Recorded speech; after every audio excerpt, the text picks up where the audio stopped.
Hello viewers, well it's time for Ross's look at the new Pirelli car pack. Let's see what he had to say. Hi there guys, welcome back to another car pack video. This time it's the Pirelli car pack, the March car pack, and we start off with the 1986 Alfa Romeo GTV-6. And it's an awesome looking car for an Alfa Romeo. I never realised they made sort of like a hatchback car, but this is such a lovely car to look at, and it's a gorgeous sounding car as well because it's powered by 186 horsepower, 2.5 litre V6, and Alfa's famous V6 engine. See the interior of the car, you see the line around the windscreen, that is actually that's a heated front windscreen, which was kind of new for the time, and it helped speed up the thawing process. If you ever live in Britain or anywhere cold, you'll know it gets pretty bad when you start up your car. It doesn't start, and there's all frost and everything around the windows and stuff. The outside of the car looks fantastic. You can see the black bulge on the top of the bonnet. That is actually the air intake for the car. It's exposed, but that was just Alfa's way of making things even more random. And believe it or not, the GTV-6 was quite a successful race car, first appearing in the European Touring Car Championship, and it had a 4-year succession from 1982 to 1985, and it was in the British Touring Car Championship in 1983 at the hands of Andy Rouse, who is more famously known for using Ford Mondeos and stuff like that. Well, it's definitely a brilliant car. It's very low horsepower, but obviously you can fiddle around with that in Forza, but I recommend don't change the engine and don't change the drive type, because this is definitely one of the cars you want to be slide round corners, enjoy in Forza, and it definitely feels alive, unlike most cars I've driven. And I know why this is called the Pirelli car pack, because all of these cars pretty much wear out all of their tyres, so yeah, interesting to know. Right guys, we are moving on to the next car now, which is going to be the Aston Martin Zagato, so let's move on.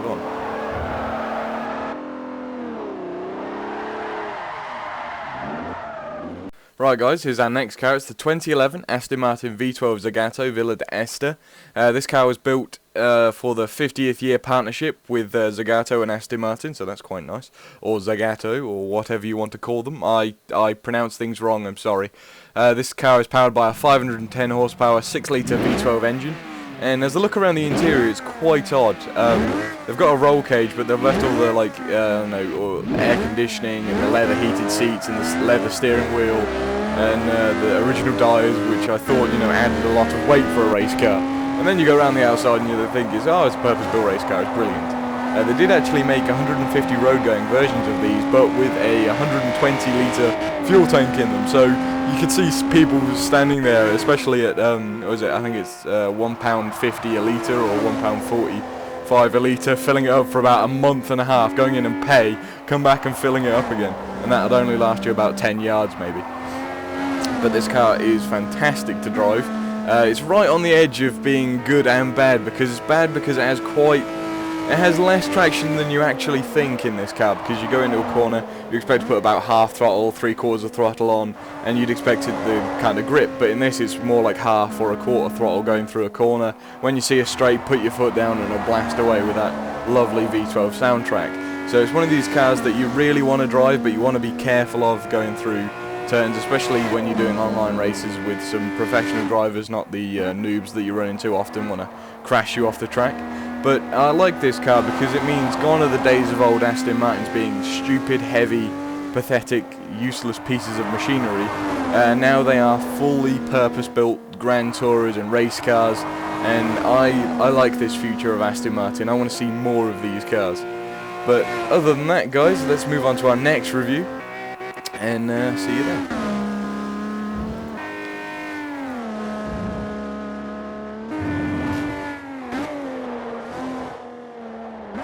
Right guys, here's our next car. It's the 1995 BMW 850 CSI. Puts on sunglasses. Yeah! It's in C-Class, and it's powered by a 5.6 litre, 372 horsepower V12 engine.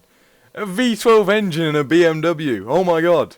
And of course, health and safety had to see the end of this car, because production ended in late 1996 because the S70 engine, the one that's in this car, couldn't comply with new emission regulations, which is a shame really.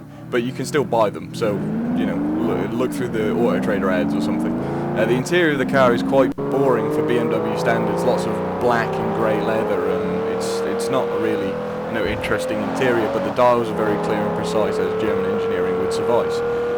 Around the car, it looks pretty cool actually for a BMW. This is when BMW are getting into their flow of, you know, aerodynamics at everything kind of thing, so they're making the car flatter as possible. And the 8 Series is a gorgeous series of car. It really is. And the car definitely doesn't really handle. I'm sorry, BMW fans. The car handles really wallowy and soft for what the car is. But nonetheless, the car is a fantastic sounding car. And if you just tune the suspension a bit and the brakes, you'd have a fantastic car on your hands.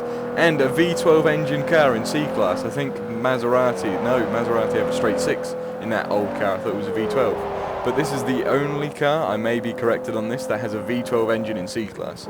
So use that to your advantage if you may. But this car is a very grand tour of a car, but it does have some muscle when it needs to. Clip in the grass there, the rear wheels light up like a good one there. It's just a fantastic engine sounding car. Its engineering brilliance, once again, beats, you know, Forza physics, I guess. Not really much else I can say. The handling's really poor on it. I was expecting more from this car, and it seems to be a huge fan icon of a car. And again, it's a Grand Tourer car. It's not a race car, so it would have soft suspension. And I did take it around one of the most G corners in the game at the start. That's probably why there was so much understeer and such like that. The car is fantastic to drive. Definitely recommend this car. Just for the engine sound itself, V12s are everywhere in this car pack. So yeah, other than that, guys, let's get on with our next review. The next car on our list. Right, guys, here's our next car, and it's a slightly sad moment for this car pack.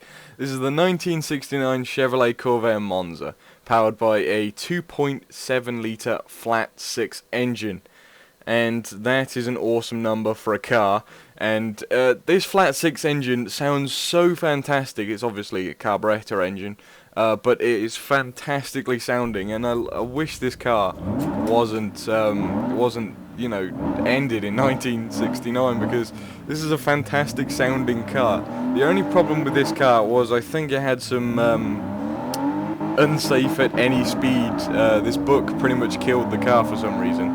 It also faced competition from the Ford Mustang that killed it off, as well as Chevy's own Camaro as well, which killed it off, which is a shame because the body looks pretty damn cool for a 1969 car. It's surprisingly aerodynamic, because at this point, 1969, Dodge was coming out with a Charger, which basically was as aerodynamic as a brick.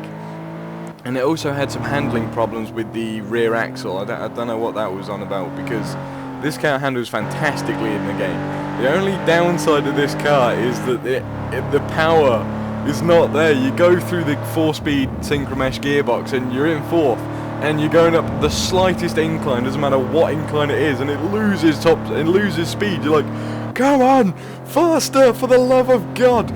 And it doesn't like, okay, I suppose you could upgrade the power, but the handling characteristics of this car is brilliant, because you turn in, put your foot down of whatever power there is left, and it turns in for you. Like, you just do a little correction, it's done for you. This car's fantastic. Why was it ever ceased in production? As I go around this turn, I'm not applying any steering lock at all, it's just turning for me. Brilliant. I love this car with every fibre of my being. I want to buy one of these cars, specifically the Monza, because I believe that had, it was a very rare car actually, the Monza, but it does look better than the standard Corvair, but there's very few like photos of them like that I can really, you know, benefit from, because the Monza and the standard one look completely the same. Right, okay. Right, other than that ranting, sad to see this car go, but it's still a great car to drive nonetheless. Definitely recommend this car just for the nostalgia factor of not seeing it anymore. Right, on to our last car of the pack. Well, this half anyway. Alright guys, this is the last car in this half of the car pack. It's the 1969 Chevrolet Nova SS 396, powered by a big block 6.5 litre 370 horsepower engine. V8 engine, should I say, and my god, it sounds mental. It sounds like death on a platter, this thing. It's rear-wheel drive, as always American cars are. It's got the horizontal rev counter with a horizontal speedo, which makes me love it even more, as well as the big captain's wheel, steering wheel.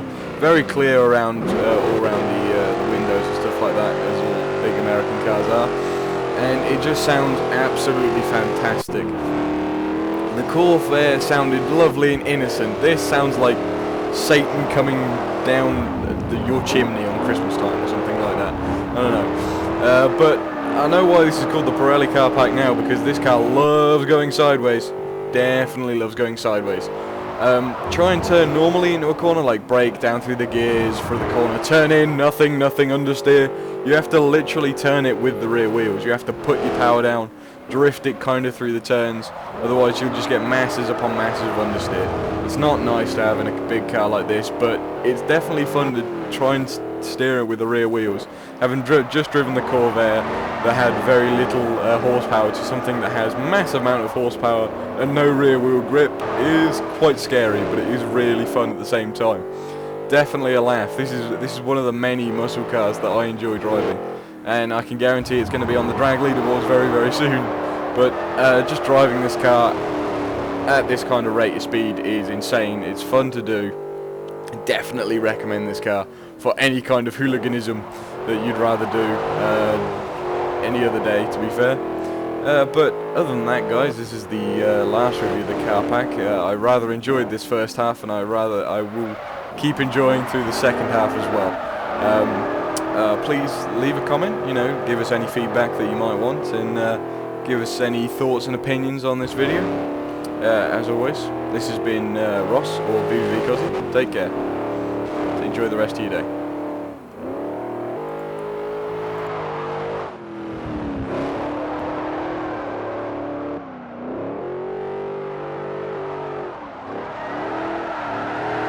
Well, it certainly seems to be a lot of cars that Ross likes from this pack. I think Ross likes cars that have a lot of a good sound, a lot of body language to them, and certainly he's found it in this pack so far. Seems like a lot of fun. I wouldn't mind seeing how some of them perform when they're tuned. Are any of them going to be leaderboard cars? That's something we can find out at a later date. Some of that we're going to be looking into. The tuning guide will eventually be with us as well. Keep an eye out for that any day now. But that's it for now on this part of Forza 4 coverage. Ross will be with us with part 2 of this pack in the next couple of days. But that's it from me for now, viewers. As ever, more soon.